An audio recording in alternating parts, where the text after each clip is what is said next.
Let's turn to Congressman Keith Ellison, co-chair of the Progressive Caucus. Why did you vote no, Congressman Ellison? Because it's retractionary in a time where we have 10% unemployment. What we need is a fiscal policy that's going to help Americans get back to work, not to put more of them out of work. What this is doing is they cut program, they cut people, they cut employees. And therefore, we're going to see the ranks of the unemployed swell. And this idea that somehow working for a government agency is not a real job is ridiculous. The fact is that these people who are going to be cut out of this initial $900 billion, I mean, that's employees. Those are government workers. And, of course, this is going to be phased in. It won't be all immediate. But it's a retractionary fiscal policy in a time where we need fiscal stimulus. Now, a lot of this is, as you alluded to, is backloaded and will come in after the Bush tax cuts expire. Won't some of those funds come in and deal with some of the needs here?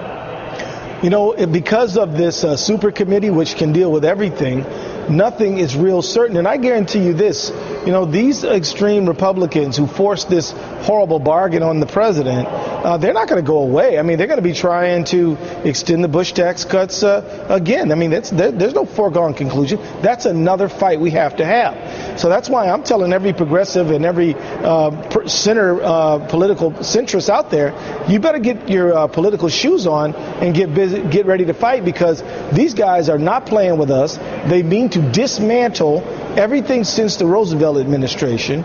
And any progressive or any person who's liberal or even in the center who thinks that they will be able to rely on important government programs that make America great, I don't think that's a safe bet. I think we need to get busy, we need to get active, we need to get engaged, and we need to get rid of these people who forced this horrible bargain. Well, I think we should have been busy, but that's another we better get question. Busy now then. Yeah, you're right. Let me ask you this. Vice President Biden met with House Democrats today. Take a look at what he said after the meeting. They expressed all their frustration, which I'd be frustrated if I was sitting there as well. That we're taken down to the wire like this. And so what they want to know is they ask questions specifically about the proposed legislation. Excuse me, sorry. The proposed legislation.